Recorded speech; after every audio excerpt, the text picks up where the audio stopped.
Olá, pessoal, seja bem-vindo ao podcast Para Fazer Direito. Hoje eu tenho a honra e a satisfação de receber a doutora Sherry Primo, professora e escritora de duas obras sensacionais, Na Medida da Sua Culpabilidade e A Mulher no Sistema Criminal. Doutora, muito obrigado por disponibilizar seu tempo e conteúdo no podcast Para Fazer Direito. Eu que agradeço, Paulo, o convite. Obrigada.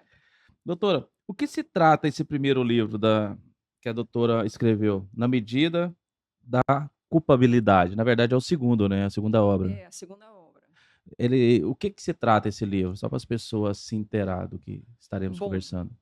eu sou professora de Direito Penal, vai fazer 16 anos. 16 anos que eu estou na academia. Atualmente eu ministro aula na graduação do Centro Universitário Fibra, além de dar aula na pós-graduação em algumas outras instituições.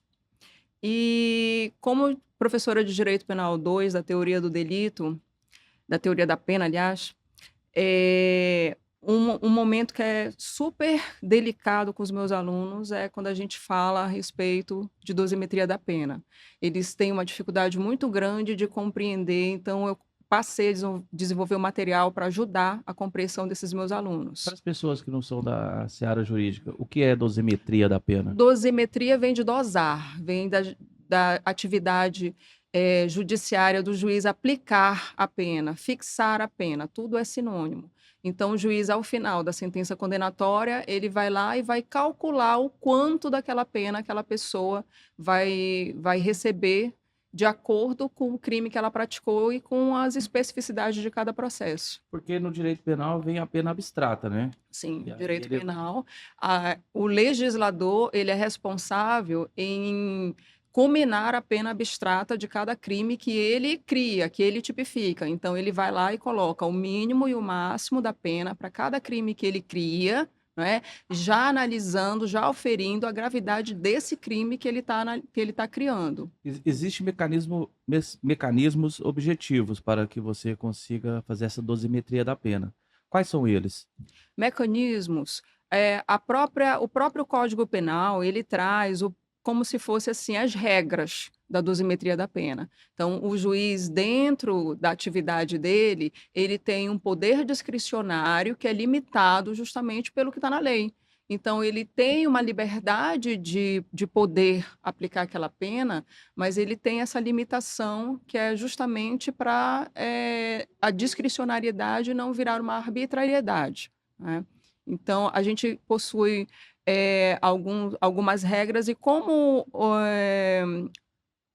alguns pontos da própria lei, eles são abertos, eles são genéricos, as nossas cortes superiores elas vão tratar de uniformizar a interpretação da jurisprudência quando tiver divergências sobre determinados pontos. Então, a atividade da dosimetria da pena, além de acompanhar o que está escrito no Código Penal hoje, os magistrados eles precisam estar afinados com a jurisprudência dominante das nossas cortes superiores, além dos temas, além das súmulas, é fundamental. E quais são os entendimentos hoje para fazer uma dosimetria da pena? Quais requisitos objetivos devem ser seguidos? Tem algumas regras, né? Sim. Ah, não, hoje, aí depende de cada caso, do que a gente está falando, né? Porque quando a gente fala em dosimetria da pena, a gente está falando justamente nas etapas da fixação da pena. Então, eu tenho a primeira etapa, onde eu vou averiguar as circunstâncias judiciais do artigo 59, que são 8, muitos falam, na verdade, hoje são 7, porque a questão do comportamento da vítima, ele é Aí eles neutro. falam 1/8 para fazer o cálculo, como é É que é esse feito? cálculo também, um oitavo, um sexto, a partir da pena mínima fixada, um oitavo entre o intervalo da pena mínima e máxima. Bom, as nossas cortes superiores, elas dão, como eu falei, esses parâmetros. O STJ, ele admite, quando a gente fala desse quanto, de quanto eu vou aumentar para cada circunstância judicial, ele admite ambas as frações.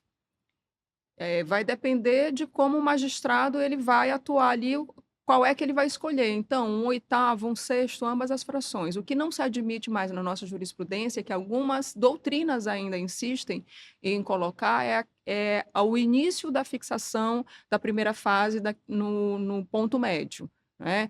até porque é fundamental aqui é a questão da justificativa, da fundamentação do magistrado do porquê que ele está aumentando aquela pena. Porque a pessoa, quando ela é condenada, ela já vai receber uma penalidade, ela já vai ser prejudicada com isso, com uma restrição da liberdade ou uma substituição por pena restritiva de direito.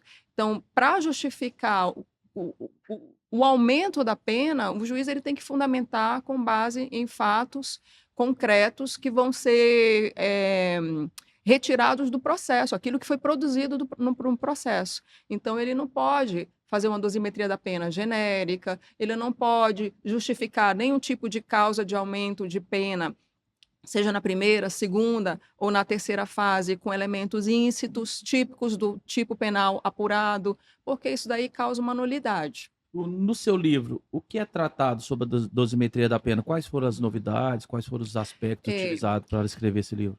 Esse livro ele tem uma inspiração que é própria do Conselho Nacional de Justiça. Como foi? Como eu estava falando, eu faço um roteiro para os meus alunos, para simplificar, porque depois da nossa aula teórica, a gente faz a aula prática, eu trago sentenças e mostro para eles, porque dosimetria só se aprende praticando, assim como prescrição só se aprende praticando. E com isso, com o tempo, com os anos, eu fui alimentando esse roteiro com o que tinha de entendimento pacificado na jurisprudência, com o que tinha de súmula, de temas. E quando chegou em 2021, o CNJ ele lançou um relatório de um grupo de trabalho que foi constituído através de uma portaria, acho que 207 de 2021, que foi coordenado pelo ministro Rogério Schetti e mais um grupo de ministros e juízes, e que eles fizeram uma pesquisa empírica para saber como os magistrados estariam fazendo o processo dosimétrico. E esse relatório ele está lá no site do CNJ, ele é muito interessante. E a partir desse relatório, eu vi exatamente o que eu estava fazendo ali no meu material, eles fizeram ali no grupo de trabalho. E eu me interessei muito. Justamente analisar cada uma das circunstâncias judiciais do artigo 59 e trazer as jurisprudências dominantes a respeito da interpretação, da aplicação dessas circunstâncias. No relatório, eles só trabalham a primeira fase da dosimetria da pena. E aí, essa pesquisa do CNJ, ela foi através da aplicação de, como é que a gente fala, de questionários a 1.732 juízes da área criminal para saber como é que eles sentenciavam. Por isso que é uma pesquisa empírica. Como é que eles sentenciavam. E essa pesquisa ela mostrou alguns dados que eu achei assim muito interessantes para mim, na minha área, porque assim, quando a gente olha uma dosimetria de pena errada, a gente fica pensando, olha, excesso de trabalho, é muito processo, não é? Mas a gente viu que dentro do poder discricionário do magistrado, muitos chamavam esse poder discricionário para julgar em desacordo com o próprio entendimento do STJ. Falando, não, eu tenho discricionariedade, então eu entendo assim, eu não vou acompanhar uma súmula. Então, eu achei até isso um pouco grave. Por exemplo, no caso dos antecedentes criminais, 15% desses magistrados que foram analisados através dessa pesquisa, eles ignoravam a súmula 444 do STJ e, sim, consideravam antecedentes criminais mesmo processos em curso, mesmo inquéritos abertos, né? Então, a gente que trabalha, com, por exemplo, com a admissibilidade de recurso, que a gente olha e fala, nossa, isso está errado porque o STJ ele pensa assim, tem uma súmula assim, assado. Mas o STJ só, né? Parece um absurdo, né? Como que você vai falar que a pessoa tem antecedentes? Presunção da inocência, cadê, não é? Isso daí já é tão pacificado, já é de conhecimento, né? E aí a gente viu que eles falaram, não, eu vou sim considerar processos em cursos. Então, já abriu assim um alerta. E, por exemplo, o comportamento da vítima, que até a gente tem súmula aqui no próprio TJPA a respeito disso, que o comportamento da vítima é considerado neutro, ele não vai aumentar a pena de ninguém. Teoricamente, o direito penal não deveria punir o indivíduo, não deveria punir o fato, né, então É, deveria é. abdicar disso. Aí a gente vai fazer uma ressalva nesse comportamento da vítima daqui a pouco, não é. E aí, 52% dos magistrados avaliavam sim o comportamento da vítima para negativar essa circunstância, na sentença condenatória. Então, assim, todas essas sentenças cabíveis de recurso e a reversibilidade muito clara, todas passíveis de reversibilidade, o que causa um prejuízo muito grande. Essa parte da dosimetria da pena, eu digo, ela é muito delicada. E eu não tenho essa pesquisa, esses dados mesmo empíricos também, mas pelo meu feeling aqui de 15 anos trabalhando numa admissibilidade, a gente percebe que dos recursos que chegam, não é, ali na nossa coordenadoria para tentar o STJ, o STF, a gente pode dizer que mais da metade se refere à dosimetria da pena, os recursos na área penal. Então, de tantas outras teses e teorias e outras circunstâncias e nulidades que pode existir ali dentro de um processo penal, eu posso dizer que mais da metade é em razão da dosimetria da pena. Você acha que a dosimetria da pena deveria ser mais objetiva e menos impossibilitando menos subjetividade para que não tivesse tanta Não, disparidade entre não as tem decisões? como, não tem como. É uma atividade muito difícil e cada caso tem uma singularidade. Não tem como eu ter uma coisa, aplicar uma mais fixa, mais eu preciso dessa flexibilidade, né. Porque Por cada isso magistrado vai interpretar da vai sua interpretar maneira, da sua né. maneira. É por isso que Então, vai existir parâmetros para é não mínima, fugir muito daquele para parâmetro, nem modular a ação muito, mínima, né. não ficar muito além, nem muito aquém, Entendi, para né. modulação. O que mais temos no livro de interessante que você gostaria de compartilhar com os possíveis e futuros leitores?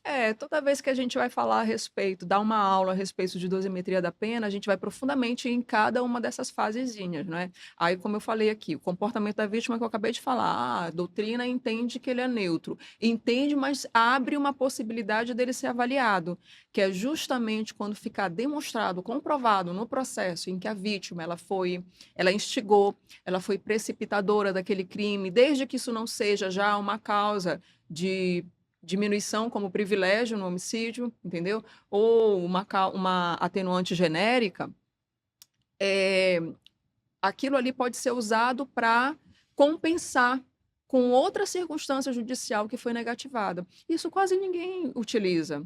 Isso quase ninguém. Até porque, quando a gente fala assim em processo penal, que eu vejo muito na prática, e que isso eu passo para os meus alunos, olha, vocês devem explorar todas as teses de direito penal, porque você tem que trabalhar no processo penal desde o nascedouro. Não tem aquela coisa de você guardar suas teses para não ser surpreendido ali pelo. Não, você tem que pôr as cartas na mesa, debater aquilo, pré-questionar para fins de recursos lá na frente.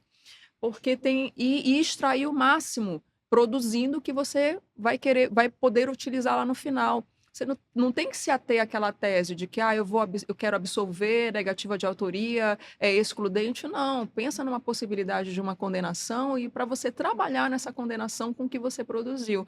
Então, Pensar todos os cenários, em né. todos os cenários. Aí eu vejo muito assim, na prática, que a gente vai lendo aqueles processos, a gente vai acompanhando, e, portanto, está em grau de recurso, mas a gente acompanha desde do início ali, porque a gente tem que analisar o processo na íntegra.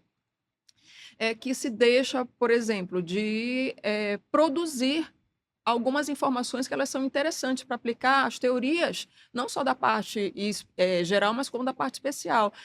Quando se fala, por exemplo, foi por um motivo fútil, foi por um motivo torpe. Em que consistiu esse motivo fútil? Em que consistiu essa torpeza? Porque uma coisa é ser alegado genericamente que foi um motivo fútil que vai ficar no inquérito, que vai ficar na denúncia. Outra coisa é saber se aquela reação violenta, por exemplo, ela nasceu realmente desse motivo fútil ou o motivo fútil, ele gerou uma discussão que pudesse depois ter a reação violenta, porque entre um e o outro existe uma diferença, porque inclusive dentro dessa discussão pode haver um privilégio. Então, entre uma qualificadora e um privilégio, a gente vê que tem uma distância muito grande. É outro são pontos que eu vou lembrando assim de aula, que eu vou colocando, eu boto nas minhas palestras, eu boto para os meus alunos, que eu vou lembrando.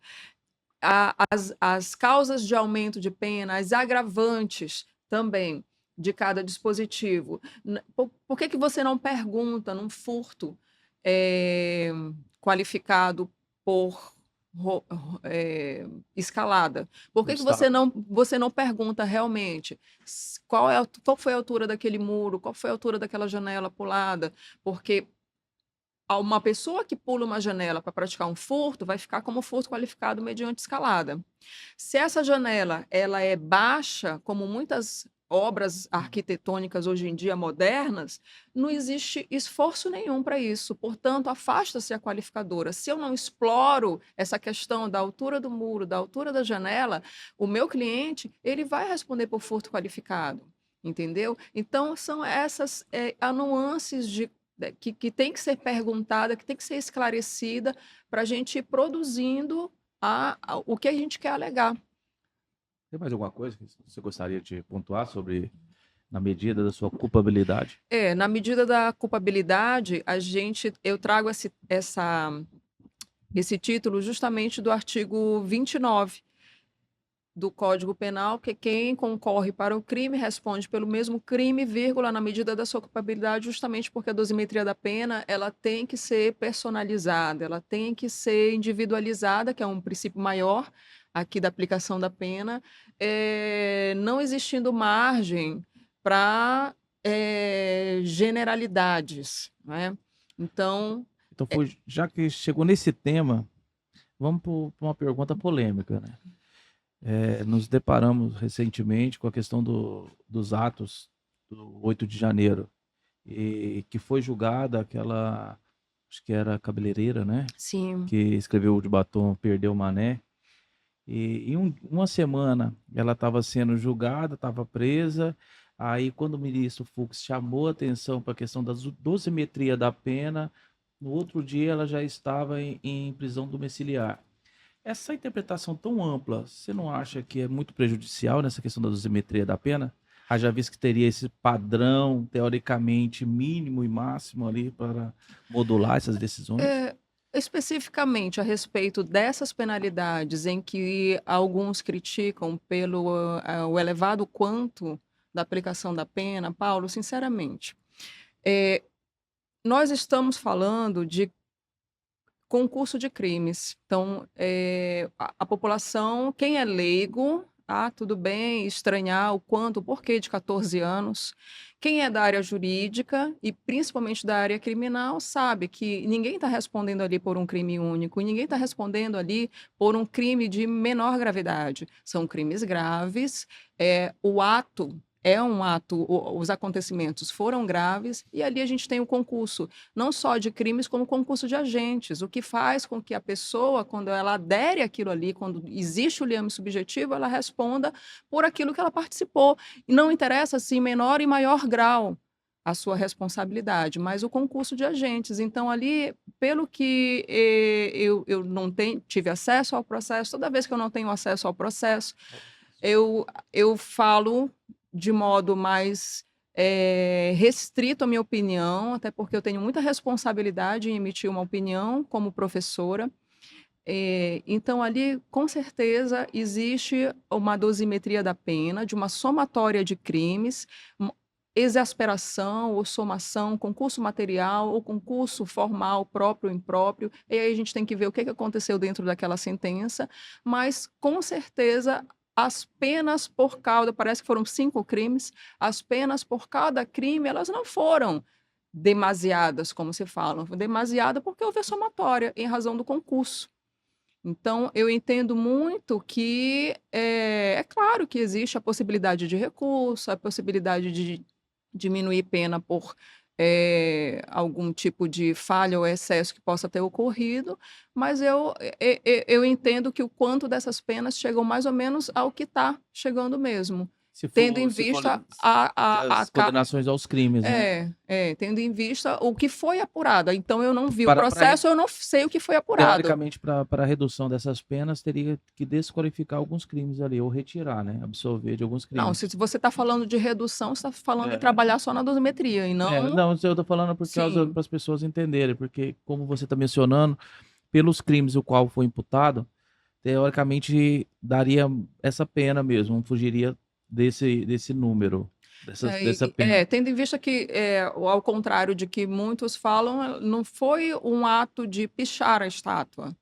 Foram vários, como eu falei, vários delitos pelo qual se foi investigado, se foi demonstrado ali e culminou na condenação que, no cálculo da pena, a exasperação, se foi crime formal, ou o cúmulo material, se foi concurso material, pode existir inclusive os dois, culminou nesse quanto.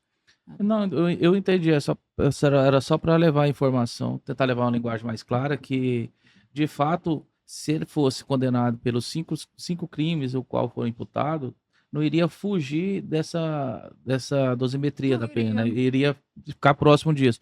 Para que fosse alterada essa pena, teoricamente ela deveria ter sido absolvida em algum dos crimes Sim, ali imputados. sim, É isso, né? sim, é De acordo com a sua isso. percepção. Então, a gente transcendendo aqui a questão desse livro, na medida eu falo da sua culpabilidade, É não da é da culpabilidade. culpabilidade, desculpa, doutora. Vamos falar um pouco agora, a mulher e o sistema criminal. Eu ia falar, porque eu olho o seu livro, é interessante. A capa dele, quando eu leio, aí eu vejo a grade, eu ia falar, a mulher e o sistema carcerário, não é o sistema criminal. Doutora, o que fez a doutora escrever esse livro sobre esse tema tão delicado? Esse tema é um dos temas que eu mais gosto de escrever. Eu tenho uma coletânea de artigos publicados já em algumas revistas jurídicas, e a intenção de publicar esse livro foi justamente porque eu tinha um trabalho guardado, um trabalho de campo guardado, que eu nunca tinha publicado ele. Por quê? Isso já vem da minha graduação. Quando eu fui me formar, eu fui fazer minha monografia analisando o perfil das mulheres internas do Centro de Reeducação Feminino. Ainda era lá em Marituba. E aí eu fiz a pesquisa de campo indo em loco, passei uma tarde lá no Centro de Reeducação, colhendo, preenchendo formulários, colhendo entrevistas e pegando, não é, qual tipo de crime, quanto tempo você foi condenada, enfim, esse perfil. E aí, quando eu fui aos livros para fazer minha monografia, à época, porque eu já tenho mais de 20 anos de formada, à época, eu escolhi um tema, porque eu sempre gostei dessa área criminal, mas eu me deparei com uma bibliografia muito escassa a respeito. Eu tinha em mãos um livro da Julita Lindgruber, e ali foi a minha referência, aquele livro. E aí, quando eu fui procurar mais bibliografia, eu me deparei com poucas. À época, eu era sócia do IBCCRIM, tenho até que ativar minha sociedade novamente, eu era estudante ainda, e eu entrei na biblioteca de lá e foi quando eu achei artigos internacionais, e a gente podia selecionar, pedir aqueles artigos impressos, pagava um valor e eles mandavam pelo correio. Então, eu tenho até guardado até hoje esses artigos, que eu tenho o maior carinho por eles. Artigos produzidos nas universidades da América Latina, artigo em italiano, em espanhol. E aí eu peguei e fui comparar com o livro Cemitério dos Vivos, da Julita. E vi, Paulo, que qualquer pesquisa feita a respeito da criminalidade feminina, em qualquer momento, em qualquer período da história, década de 20, de 40, de anos 2000, em qualquer tipo de sociedade, independente do sistema econômico, social, político, elas davam o mesmo resultado. E eu achei isso incrível, e eu continuei E pesquisando. qual era o resultado? Pois Fiquei curioso lá. ficou curioso. Continua. Dá o mesmo resultado. A criminalidade feminina, ela é considerada uma criminalidade atípica. Assim, a mulher ela é criminosa ocasional, não habitual. A mulher dificilmente ela vai reincidir.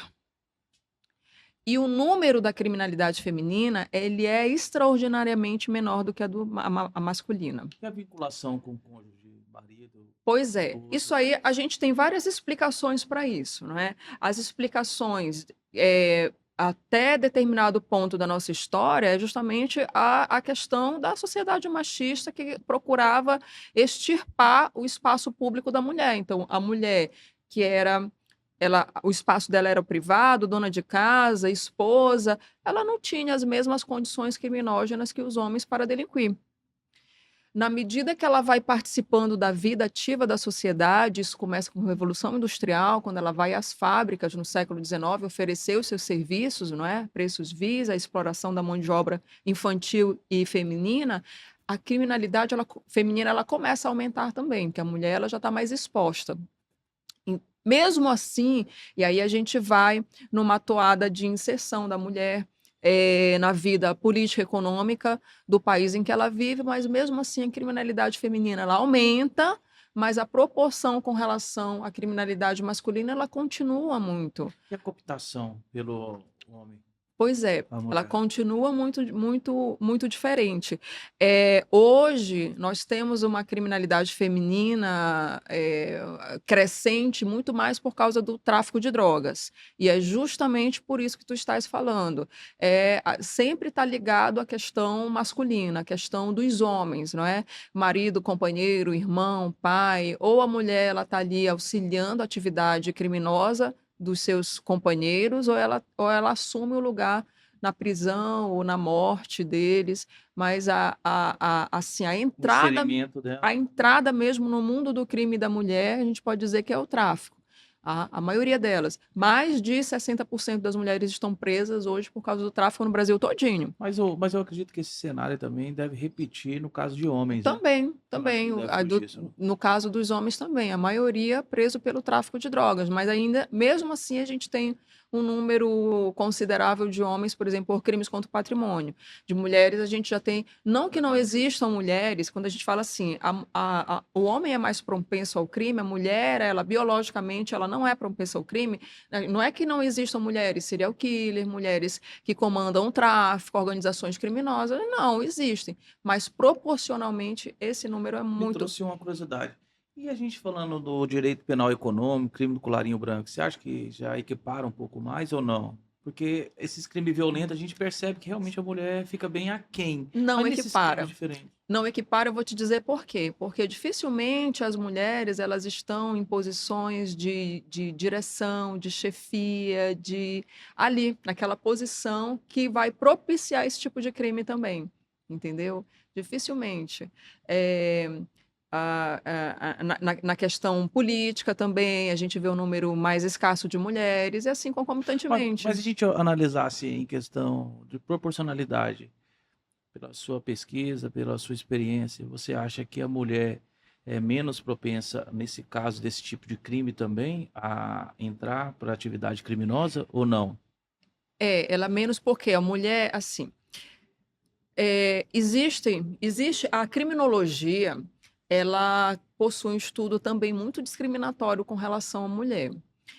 Durante muito tempo a gente tinha a ideia do que eu até coloco aí no livro, que é o infirmita sexus, que é a incapacidade da mulher de praticar crimes, né? Ela é incapaz em tudo, inclusive de praticar crimes. A gente vem com uma ideia de que a mulher ela poderia ser perigosa com os estudos de Lombroso, também discriminatórios, né? A gente tem Como um todo, primeiro né? olhar, um todo, Como né? um todo, Todo, Lombroso. do Lombroso é todo. A gente tem um primeiro olhar assim para a criminalidade feminina, mas de novo, ele conclui, vou só sintetizar aqui, ele conclui que a mulher ela tem que ser controlada porque ela tem propensão à amoralidade e à promiscuidade, né? Mas, biologicamente, a gente vê que os fatores... Aí a criminologia ela foi evoluindo. A gente tem um movimento feminista que ajuda muito, a gente tem uma criminologia feminista e que ajuda a esse estudo da criminalidade feminina, que ele é específico, ele é diferenciado, porque dentro das ciências criminais, essa discriminação ela persiste, a gente vê até hoje nos livros de criminologia que a criminalidade feminina, ela é um capítulo à parte, ela é assim, ela toma como base a criminalidade geral masculina e ela pega e fala assim, bem timidamente, sobre a criminalidade feminina, ponto, né? Aí some. Mas aí, o que influencia na conduta criminosa, a gente chama assim, os elementos endógenos e exógenos, as influências internas e externas. Da mulher é tudo diferente do homem. A gente tem, por exemplo, influências que são derivadas dos períodos hormonais, do turbilhão hormonal.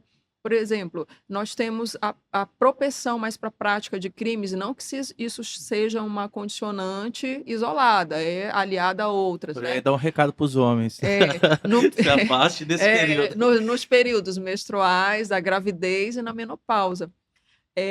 Tanto que no Código Penal cubano existe uma atenuante genérica para a mulher que comprovar que ela praticou um crime na fase menstrual.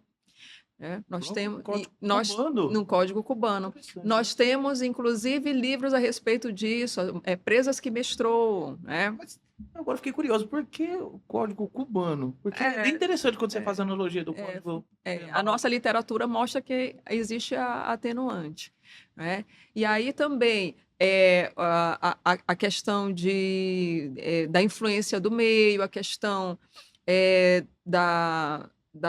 a nossa compleição física, ela é mais delicada, então existe uma dificuldade maior para praticar crimes violentos, a gente tem um menor acesso à arma, entendeu? Então, a mulher, ela acaba ocupando posições subalternas do crime. Aí é essa pergunta, por que ela tem menor proporção a essa ou aquela criminalidade? Biologicamente, ela tem uma menor proporção a crimes contra a dignidade sexual, por exemplo. Tá? Quando ela está envolvida, geralmente é a questão da rufiã, é a questão da cafetina, não a prática violenta em si. Ela tem, quando ela está envolvida em crimes contra o patrimônio, geralmente ela é aquela pessoa que, por despertar menor desconfiança, vai carregar a arma, vai tomar conta do cativeiro. Isso. E o tráfico, por ser uma questão mais social do que realmente criminógena, do que realmente o perigo real dessas mulheres. Tanto quando a gente vai numa penitenciária feminina, a gente vê aquelas alas, elas ali dentro estendendo roupa, fazendo a unha, conversando, tudo mais, a gente não sente essa periculosidade. São mulheres normais, de periferia, que se envolveram por questões múltiplas. Não é uma criminosa habitual, né? Não é uma criminosa habitual. Esse livro foi escrito quando, doutora? Esse livro ele já tem um tempinho. Como eu falei, isso daí eu venho escrevendo ao longo da minha graduação e ao longo do meu mestrado, porque também foi a minha tese de mestrado. Eu venho aperfeiçoando, eu venho agregando, né? Atualizando isso. Essa que seria a pergunta. Se fosse escrever esse livro hoje, quais as alterações que você iria colocar nele? Daquele primeiro livro ao livro escrito por você hoje com a sua nova leitura? Não teria alterações, os resultados continuam os mesmos, nós teríamos acréscimos. Acréscimos tendo em vista as novas tipificações criminais decorrentes da modernidade, da tecnologia, nós teríamos acréscimos.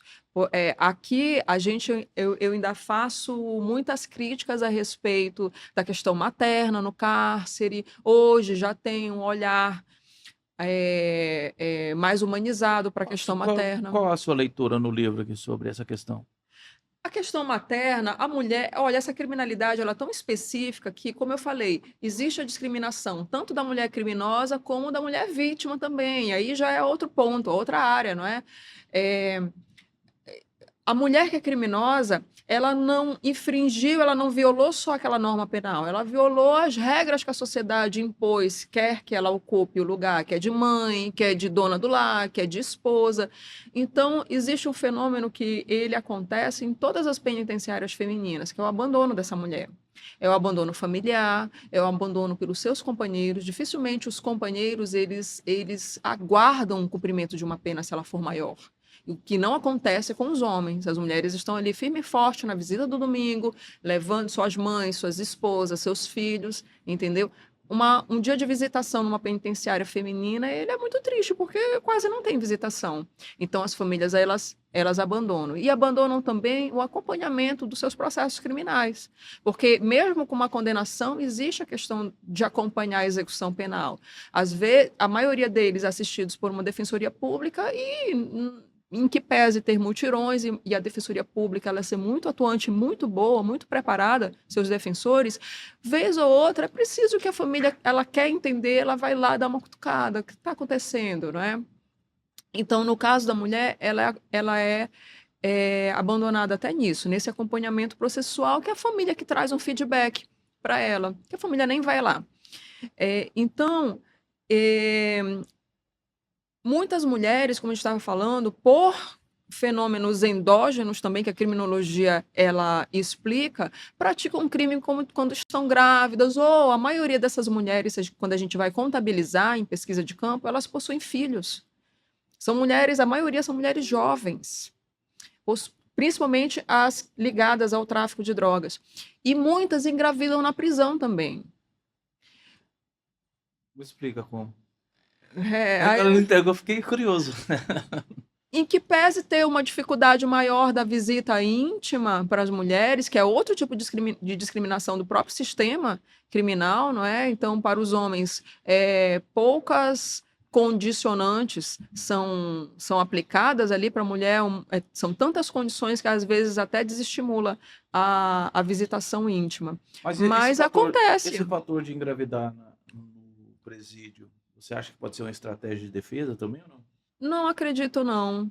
A filha é para uma vida toda e acontece algo que elas acabam assistindo lá dentro, que é a separação mãe-filho, não é? Porque as nossas penitenciárias, poucas são dotadas realmente daquele berçário que acaba. A gente tem não só no Código Penal, mas a gente tem na Lei de Execução Penal, a gente tem no Estatuto da Criança e do Adolescente, a gente tem na Constituição Federal, nas regras internacionais que o Brasil ratificou, principalmente na regra de Bangkok, que há necessidade de se ter berçários para que possa garantir o direito que é da criança, a gente não está falando nem da mãe, que é o aleitamento materno, não é? Então, alguns estabelecimentos, alguns locais não tem nem estabelecimento feminino. Alvará, como diz o caboclo lá de Macapá, que meu marido é macapaense, alvará um berçário mesmo para propiciar esse direito, para garantir esse direito mãe-filho, né? E aí essa separação, ela é muito dolorosa, ela faz com que a pena para a mulher ela seja muito mais doída do que a do homem, no sentido de que a mulher, ela prefere, aí a pesquisa, a parte da criminologia que a gente estuda, a parte da psicologia que a gente estuda, mostra que a mulher, ela prefere um castigo corporal, prefere sentir dor do que a segregação, de que a restrição da sua liberdade. O homem, ao contrário, ele já atura melhor uma segregação da liberdade do que a dor. A mulher, naturalmente, ela está acostumada, né? A dor do parto, a dor da cólica, enfim. Então, quando a gente tem essa separação, é uma dupla condenação. Até porque, como a gente estava falando, a família que já abandonou, a mulher ela deposita toda a esperança e todo o afeto dela naquela criança. Por isso se torna mais doloroso, né? É interessante esse livro sendo escrito por uma mulher, porque ela está no seu lugar de fala, né? Eu acredito Exato. que homem nenhum iria escrever e ter essa percepção. Que a Já nos doutora tem. bastos que nossas leis são feitas, as leis que tratam, que versam sobre mulheres e o corpo da mulher são todas feitas por homens, não é? Que estão longe do seu lugar de fala, né? Exato. E aqui a gente tem, por exemplo, a lei de execução penal, ela garante que não ocorre, a gente vai lá nos censos penitenciários atualizados, eles demonstram que não tem nenhuma, crianças em creche até 6 anos. Então, a gente nem tem. Não tem creche. E aí, só que uma coisa vai ligando a outra. E aí, só para a gente arrematar, que muita gente fala assim, ué, mas a criança crescer intramuros, isso não é prejudicial? Também fui atrás disso, pesquisei. Nesses textos todos internacionais, que foram os que mais debatiam sobre esse assunto da primeira infância intramuros. Pesquisas com psicólogos, todas chegavam também ao mesmo resultado, que é muito mais prejudicial à primeira infância, a separação mãe-filho, do que crescer intramuros. Então, seria muito mais importante a criança estar com contato materno nessa primeira idade. Muito bom mesmo. Doutora, o que mais foi tratado dentro desse livro que gostaria de compartilhar com todos nós? O livro é um convite justamente para a gente pensar na situação da mulher, hoje em dia a gente tem que pensar na situação carcerária como um todo. Nós temos uma população carcerária que ultrapassa, não é, os 600 mil, e para a gente ver, olha, dentro dessa população, esse censo penitenciário que eu estou lembrando agora, não sei se é o mais atualizado, estava em quase 700 mil presos no Brasil. A população carcerária feminina, o número dela não chega a 30 mil. Olha a disparidade, entendeu? Isso vem corroborar, e como eu falei, em todos os sistemas aí pelo mundo, se você for fazer essa continha, ela vai bater do mesmo jeito. Mostra que a mulher, a criminalidade dela só passa ali dos 12% em tempos de guerra, que é justamente quando os homens eles vão ali para o fronte, a mulher assume completamente a vida pública. Doutora, tivemos recentemente, no caso, a criação de uma nova lei, né? Uma nova lei não, um novo artigo, né? Que é do feminicídio. E, em contrapartida, observamos também que na Argentina a lei que definiu o artigo lá também de feminicídio foi revogada. Você acha que é realmente importante esse artigo ou não?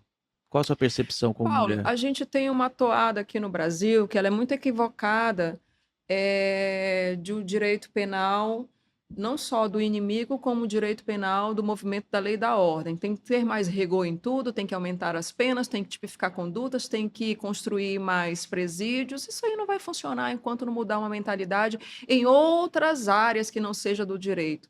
Lembra que o direito penal, ele nasceu para ser ultima ratio, não é? A gente sempre fala dentro da academia, é o princípio que a gente inicia ali a nossa vida acadêmica dentro do direito penal. O direito penal é ultima ratio. Aí eu falo logo, mentira, no Brasil não é, ela é prima ratio. Ele está lá na frente para tentar resolver todas as mazelas que existem. E a gente não resolve mazela nenhuma com o direito penal. Quanto menos ele for invocado, melhor para a gente. Então a gente precisa mudar mentalidades. A gente não precisa É claro que é importante, porque os números são assustadores, a gente abre ali a nossa caixa de processo. A gente vê hoje uma pauta do Tribunal do Júri, quase metade de feminicídio. Eu sempre pego a pauta dos tribunais aqui das varas para dar para os meus alunos para eles assistirem, né, estimular que eles vão em loco assistir não só a audiência, como os julgamentos. E não vai adiantar. Não vai adiantar aumentar as penas, porque a gente vê que o efeito preventivo da pena geral, ele não está sendo cumprido. As pessoas violentas, elas não vão deixar de matar, aqui no caso do feminicídio, mulheres por causa da pena alta. O que vai acontecer aqui no futuro, a gente vai ter um monte de gente condenada com penas altíssimas. Mas a diminuição do feminicídio não vai ter. Porque o sistema carcerário já é abarrotado, né? A gente tem uma cultura machista na nossa sociedade em que a mulher ela é desprezada, não é? Ela é discriminada dentro das suas relações trabalhistas, com salários menores, exercendo a mesma função. Ela é discriminada, enfim, em tudo. A gente pega se fosse analisar isso, o exemplo deveria partir de cima, né? A gente pega na própria política a falta de representatividade das mulheres. Exato. Eles criam normas para fantasiar, que estão tentando adequar, quando na verdade só querem dar uma resposta para a sociedade, mas de fato ninguém está interessado nessa questão da equiparação mesmo. É, mas a gente não pode culpar só o Estado, o poder legislativo e tudo mais. A gente tem que, como sociedade, refletir a respeito disso, né? Então, todos nós somos responsáveis, né? Cabe a nós passarmos os valores adequados aos nossos filhos, por exemplo, né? Porque o que a gente vê de forma. Eu fiquei aterrorizada com a série da Netflix, que é o auge hoje, que é a Nossa, é. Adolescência, em 4 episódios.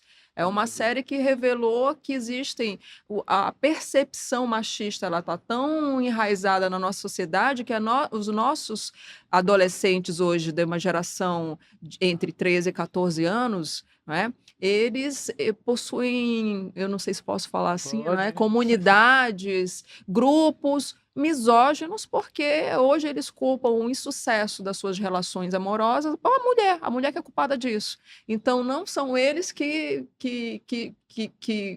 são fracassados nas suas relações sociais, crescem dentro do quarto, com o mundo virtual, né? Como se fosse o mundo real, não sabem se relacionar, eu não estou falando só de relacionamento amoroso, relacionar socialmente mesmo, crescem com aquelas ideias distorcidas da realidade, e hoje a gente tem comunidades, grupos violentíssimos, né, pregando não só misoginia, o machismo, né? Então isso é assustador, principalmente para quem tem filhas, saber como vai ser esse futuro, como vão ser essas meninas quando tiverem 15, 16, 17 anos numa sociedade que ela está cada vez mais, ela está retrocedendo com relação ao respeito aos direitos das mulheres, né? Então isso é muito preocupante. Então, quando a gente não mudar esse ponto de vista, hoje é uma série que ela está sendo é, não é referência a palavra que eu quero falar, ela está sendo recomendada por, por vários países para que as escolas se apropriem dela, para que mostrem para os alunos, para que os pais mostrem para os seus filhos, né, que você não pode crescer dentro de uma bolha, que você tem que compartilhar os seus problemas e que você tem que procurar de novo a solução dos conflitos na conversa, no diálogo, né, terapias, enfim. Então, a gente não vai mudar. O que mais a gente vê na televisão, quanto mais a gente fala em tipificação, o recrudescimento da lei, principalmente com relação à produção de mulheres, que vem acontecendo nos últimos anos, mais a gente vê crime violento sendo noticiado, crimes de ódio, né, contra as mulheres. Então, a gente precisa mudança cultural, mudança social com relação a isso, muito mais do que legislativa. Sim, eu até entendo. Quando eu disse que a questão do exemplo, eu entendo que a mudança deve acontecer de maneira pulverizada em todos os ambientes, ok? Sim, Mas a gente segue aquela máxima de que o exemplo deve vir de cima. As pessoas que estão criando a norma, estão desenvolvendo a norma e o qual ela exerce cargos envolvendo com representatividade, porque ela não está ali por si só, ela está ali representando um grupo. exato. Então, ele como representante do grupo, teoricamente, eles deveriam estar direcionando a questão da igualdade de gênero, sabe. Exato. Então, é por isso quando eu disse isso, foi nessa questão da Sim, sim, representatividade do que sim. eles Tem representavam que para dar o todos. exemplo, tá. E no caso do filme aí, como é que é o nome do filme? É Fiquei uma curioso. série, adolescência. Vou assistir. Precisa. Agora, fica uma segunda pergunta. A gente observa que hoje eu converso com meu filho, tenho um filho de 18 anos, e eu tô velho, meu Deus.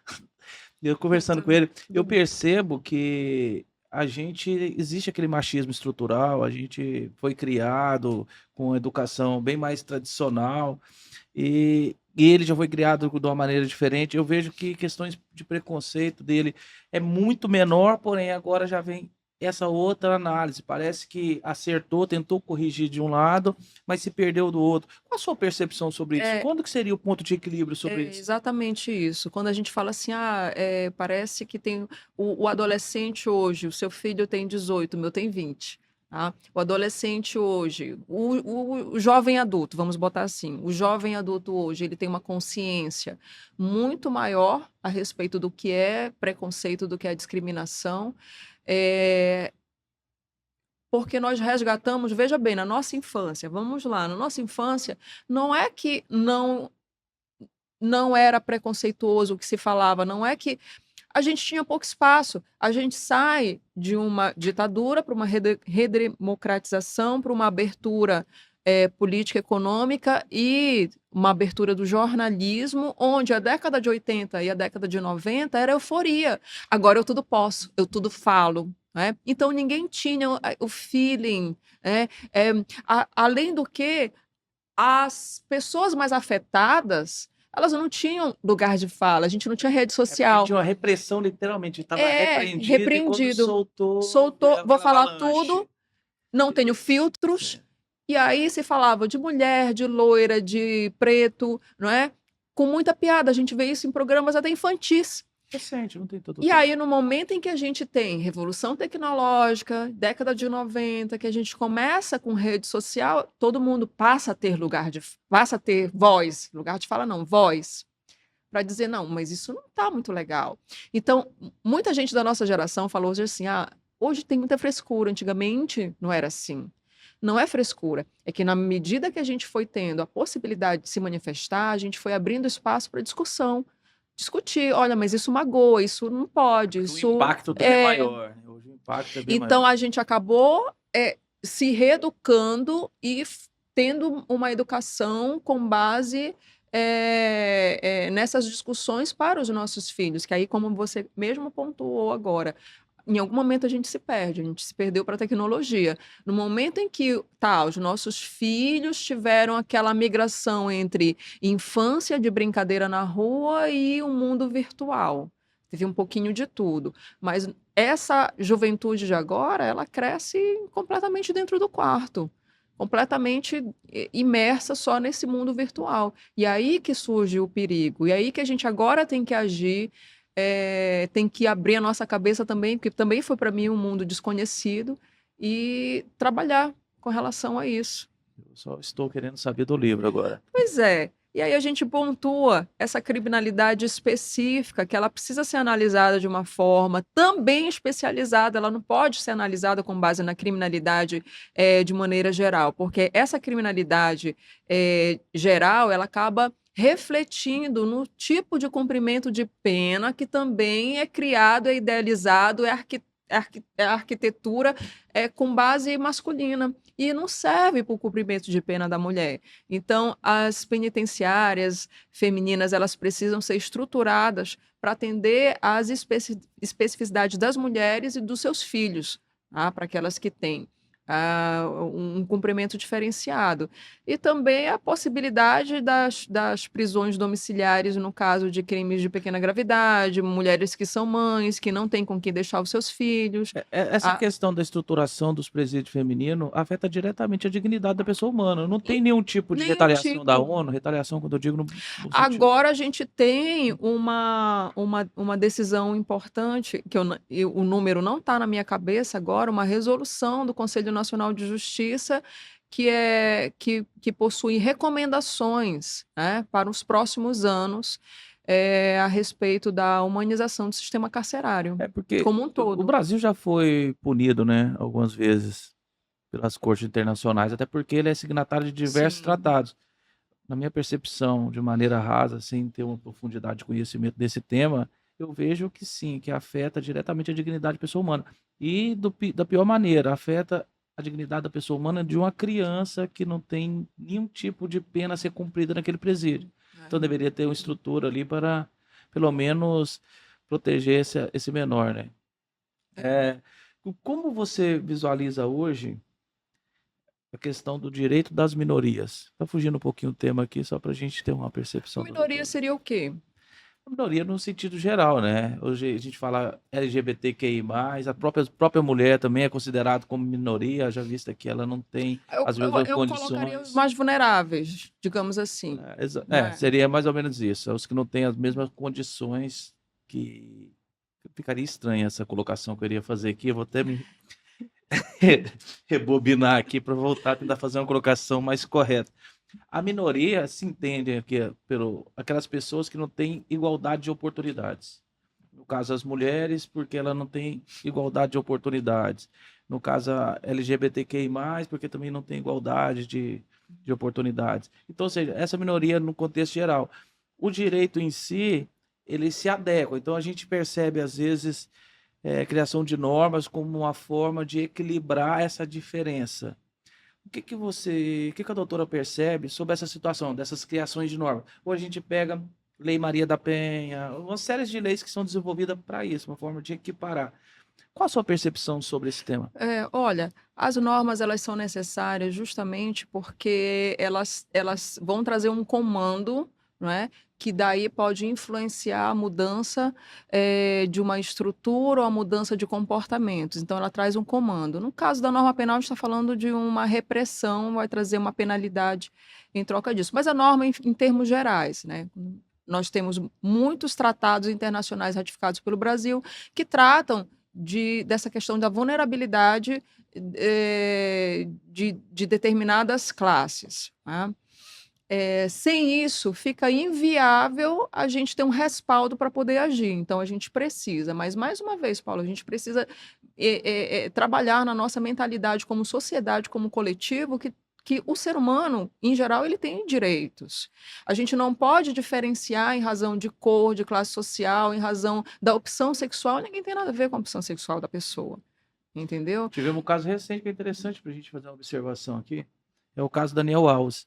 Eu sempre estou batendo nesse tema, até porque eu interesso muito para essa questão do direito das minorias. Sim. E no caso do Daniel, ele foi julgado na Espanha, no primeiro momento foi condenado, depois foi absolvido. Quando ele foi absolvido, mas ele já foi teoricamente condenado pela sociedade, pela população. Inclusive, achei interessante o professor Auri Lopes Júnior, ele cita num comentário dele que na Espanha, quando o fato ele se torna público, tem uma repercussão muito grande, ele se torna isso um atenuante para o crime, porque a pessoa já foi punida. Sim. Aí, Isso ocorre em qualquer sociedade, né? Mas no Brasil não teria essa atenuante, não né? teria essa atenuante. Aí eu achei interessante essa colocação, e o que a gente observa é que mesmo ele sendo absolvido, ele não foi absolvido pela sociedade.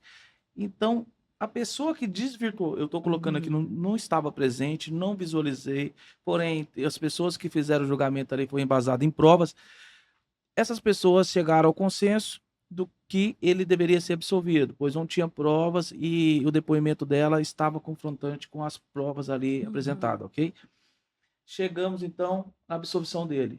Agora, teoricamente, pessoal, não estou entrando aqui, eu fico até com medo, às vezes, de começar a ficar comentando, porque vem logo o cancelamento. Os haters. Quando essa pessoa entra agora, ela fez a denúncia, supostamente, fez a denúncia de maneira fraudulenta, querendo levar benefício próprio. Qual a punição dessa pessoa? Entendeu? Essa pessoa é punida porque esse fato ocorre muito da questão da Lei Maria da Penha. E muitas pessoas falam comigo assim, Paulo, mas são casos isolados. Não, desculpa, as pessoas que pensam assim, eu não acho que seja isolado. Tem muitas mulheres que beneficiam dessa norma, principalmente quando se trata de características patrimoniais. Quando a pessoa tem interesse, quando chega no divórcio, ali fica aquela questão do patrimônio aí que fica mais aguerrida, a pessoa utiliza da Lei Maria da Penha como uma forma até mesmo de afastamento da pessoa do patrimônio, para que ela tenha algum benefício sobre aquele patrimônio. E quando a gente se depara com isso, a gente comenta isso, as pessoas falam que a gente está sendo, que no meu caso, eu estou sendo machista. Ao contrário, eu não estou sendo machista. Eu estou apenas demonstrando que a pessoa que desvirtua essa norma, ela prejudica as mulheres. E eu não vejo muitas mulheres se posicionando em prol de combater essas pessoas que desvirtuam a norma. Qual a sua percepção desse cenário? Eu entendi o teu ponto de vista. No caso, isso é completamente possível, né? Você fazer uma denunciação caluniosa, que é o artigo 339 do Código Penal. Essa pessoa ela deveria responder criminalmente, caso seja demonstrado que ela fez justamente para prejudicar, para se beneficiar. Né? O caso do Daniel, como eu falei, eu não tive acesso aos autos. Eu olho os comentários, alguns comentários dizendo exatamente que o depoimento dela foi contraditório, outros comentários dizendo que existiam provas robustas. Então, eu não sei o que tem dentro daquele processo. Talvez a repercussão tão grande, justamente porque a Espanha ela tem um histórico de decisões bem misóginas, como no caso do La Manada. La Manada é uma decisão que foi um escândalo na Espanha, que foi o que gerou os protestos contra essa decisão, que foi como se fosse assim, desencadeou no mundo todo um movimento, Me Too, mexeu com uma, mexeu com todas, em quase todos os países, né? Então, La Manada, a gente tem uma corte que acaba desclassificando um crime de estupro por oportunação sexual com justificativas que foram horríveis através do vídeo da garota que foi estuprada, o que causou uma repulsa muito grande. Então, talvez por causa disso tenha tido essa repercussão tão grande e negativa a absolvição dele. Mas, como eu falei, eu não sei, não vi o processo, eu não sei das provas. Pelos comentários, eu também não sei o que é real, porque são comentários para os dois lados. Eu até convido a Mas, pessoa, o Auri comenta em 3 vídeos, ele pega a sentença, ele lê toda a decisão e sim, faz uns comentários muito interessantes. mas aí eu já não tive acesso às provas dos autos, né? Tá? Mas sim, a pessoa que falseia a respeito disso, ela tem também que responder criminalmente, porque a gente não pode usar dessas ferramentas, que são ferramentas de auxílio, apoio, principalmente às mulheres, para se beneficiar ou levar vantagem em cima disso. Porque, como você falou, prejudica as demais. E aí, as outras que realmente foram feridas, foram violadas, elas não vão ser acreditadas, elas vão ser desacreditadas, como acontece também na maioria das vezes. A subnotificação de crimes contra a dignidade sexual, ela é extraordinária, porque as mulheres têm medo de enfrentar a exposição. Porque vão dizer que eu sou isso, que eu sou aquilo, ou porque não vão acreditar em mim, né? Porque vai demonizar, né, a palavra dela. Ele cita esse exemplo, né, que não pode nem demonizar a palavra da vítima Que foi declarado inconstitucional agora, não é, pelo e nem STJ. endeusar, né? É. Então tem que ter um certo equilíbrio. Isso.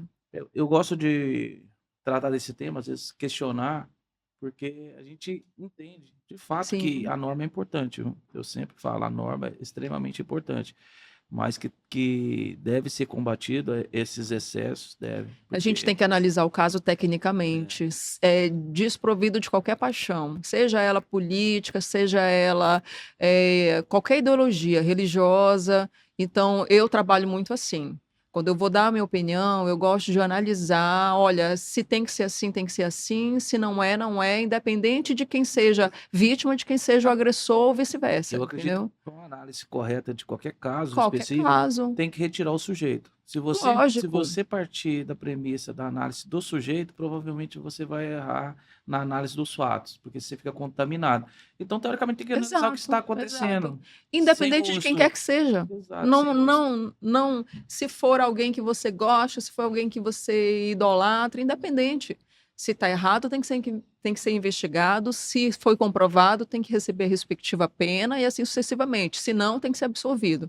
Tá? Goste ou não da decisão, mas ela deve se pautar justamente nesse devido. É o que nós temos, o que foi escrito pelos homens, não é? A lei divina a gente não tem controle, mas a lei dos homens a gente tem que analisar conforme está ali escrito, ou não gostou, mude-se a lei, trabalhe para mudar a lei. Doutora, quer deixar alguma informação extra? Deixar alguma consideração final? A consideração final é que obrigada pela oportunidade de estar mostrando aqui uns trabalhos que são feitos com muita dedicação, muito estudo e muito carinho, para não só para as pessoas da área, mas principalmente para o meu alunado, que é a minha fonte de inspiração. Eu digo para eles: olha, eu trabalho tentando levar o melhor para vocês, porque eu não tenho mais pretensão de nada, eu já estou onde eu queria estar. Com a minha família, com a minha profissão, fazendo o que eu gosto, mas eu deposito toda a esperança do futuro em vocês, que vão ser os profissionais que vão poder fazer uma diferença no mundo lá na frente. Então, dedico esses meus trabalhos também à minha família, que me dá o apoio, e aos meus alunos, que são as minhas paixões. Doutora, eu gostaria de agradecer por ter contribuído com o podcast para fazer direito, com seu notório conhecimento jurídico e trazendo novas percepções aqui sobre o direito penal.